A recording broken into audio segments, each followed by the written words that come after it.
Pemirsa, jumpa kembali di channel Belajar dan Berbagi. Video kali ini kita akan belajar mengenai manfaat penerapan sistem manajemen untuk pengelolaan informasi terdokumentasi dan audit rekaman di rumah sakit. Rekaman klinis dan non-klinis ini merupakan salah satu informasi terdokumentasi yang perlu untuk dikendalikan dan dipelihara di dalam rumah sakit. Informasi terdokumentasi ini dapat mengacu pada sistem manajemen. Ini termasuk proses-proses terkait, seperti misalnya ada proses inti, ada proses manajemen, ada proses pendukung, dan sebagainya.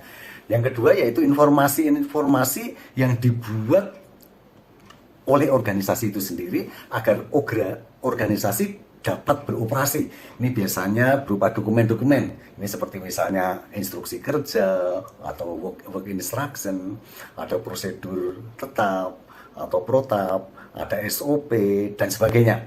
Dan yang ketiga adalah bukti hasil yang dicapai. Ini dapat berupa rekaman-rekaman. Ini bisa rekaman klinis maupun rekaman non-klinis.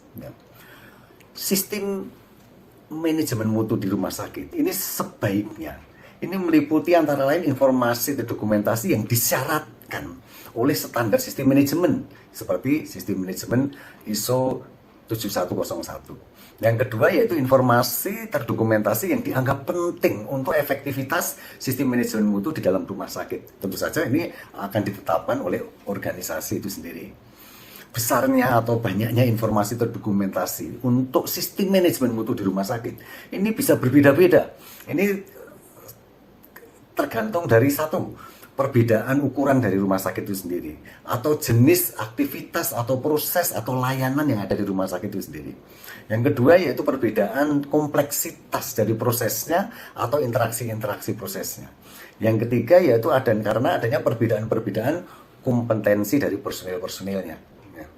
Dan apa saja nih yang perlu untuk diperhatikan di dalam pengelolaan informasi terdokumentasi di dalam rumah sakit. Ini antara lain yang pertama, yaitu tentang bagaimana membuat dan memperbarui informasi terdokumentasi. Yang keduanya yaitu pengendalian dari informasi terdokumentasi. Yang ketiga yang perlu diperhatikan yaitu bagaimana penerapan dari sistem manajemen informasi. Yang keempat yaitu mengenai pengendalian dan pengelolaan informasi yang dalam bentuk elektronik. Yang kelima yaitu bagaimana penerapan audit rekamannya. Bagaimana nih penjelasan dari masing-masing? Ikuti terus video yang satu ini.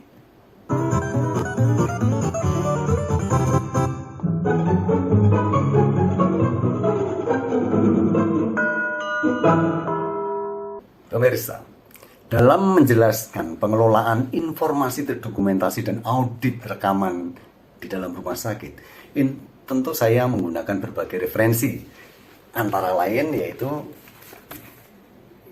ISO 7101 tahun 2023 ini mengenai Healthcare Organization Management System for Quality in Healthcare Organizations Requirements. Mari kita bahas satu persatu. Yang pertama yaitu membuat dan memperbarui informasi terdokumentasi. Saat membuat dan memperbarui informasi terdokumentasi, rumah sakit itu sebaiknya memastikan yang pertama apa? Identifikasi dan deskripsi dari informasi terdokumentasi. Ini misalnya judulnya, tanggalnya, penulisnya, atau nomor referensinya dan sebagainya.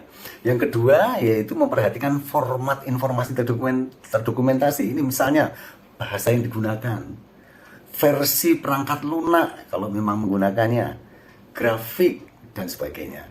Yang ketiga yang perlu diperhatikan yaitu media informasi terdokumentasi. Apakah dalam bentuk kertas atau dalam bentuk elektronik. Yang keempat yaitu memastikan pelaksanaan tinjauan dan persetujuan dari informasi terdokumentasi tersebut. Mengenai apa? Mengenai kesesuaiannya dan kecukupannya dari informasi terdokumentasi tersebut.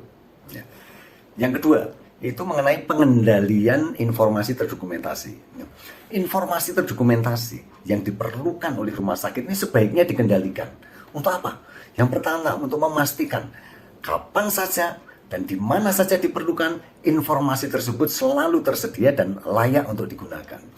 Yang kedua yaitu untuk memastikan bahwa informasi terdokumentasi ini sebaiknya selalu terlindungi. Misalnya nih, terlindungi dari hilangnya kerahasiaan, terlindungi dari penggunaan yang tidak pantas, atau terlindungi dari hilangnya integritas dan sebagainya.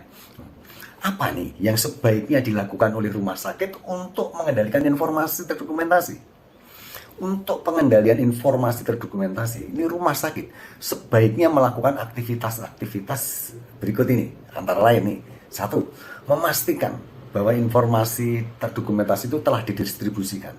Yang kedua, memastikan kemudahan untuk mengambil kembali dan menggunakan dari informasi terdokumentasi tersebut pada saat diperlukan. Yang ketiga, yaitu untuk menetapkan akses terhadap informasi terdokumentasi tersebut, yaitu misalnya izin untuk hanya melihat saja, atau izin dan wewenang untuk melihat dan mengubah informasi terdokumentasi. Dan yang keempat, untuk memastikan bahwa penyimpanan dan preservasi informasi terdokumentasi tersebut. Ini termasuk misalnya preservasi tentang keterbacaannya. Kemudian yang kelima yaitu untuk memastikan pengendalian perubahan dari informasi terdokumentasi. Misalnya saja pengendalian versinya, atau sering edisinya, atau revisinya, dan sebagainya. Kemudian yang keenam, untuk memastikan pelaksanaan tinjauan berkala dan pembaruan jika diperlukan. Ini misalnya tinjauan berkalanya itu setiap 3 tahun sekali. Kemudian yang ketujuh yaitu untuk memastikan lama dan cara penyimpanan dan pembuangannya dari informasi terdokumentasi tersebut.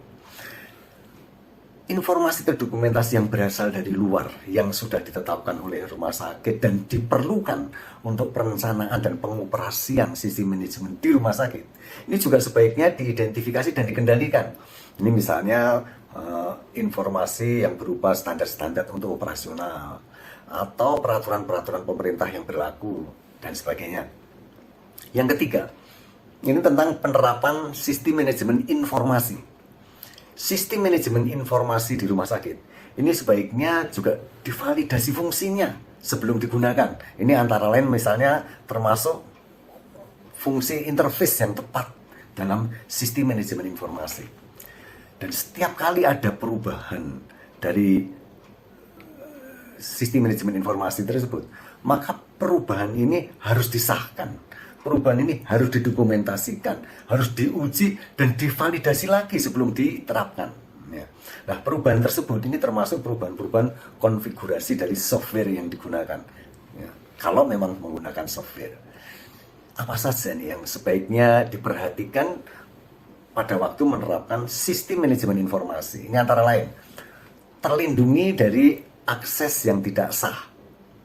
Yang kedua, terlindungi dari gangguan atau kehilangan.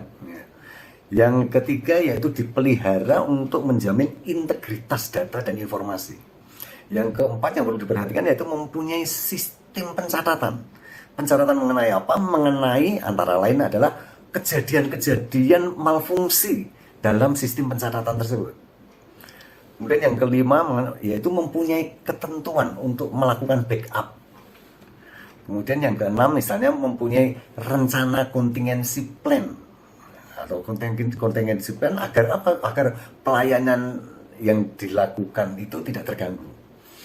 Dan yang ketujuh yaitu menetapkan cara perlindungan, cara proteksi terhadap risiko cyber security. Sistem manajemen informasi ini juga dapat dikelola tidak hanya di rumah sakit, juga bisa dikelola dari pihak luar atau di luar lokasi atau melalui penyedia eksternal.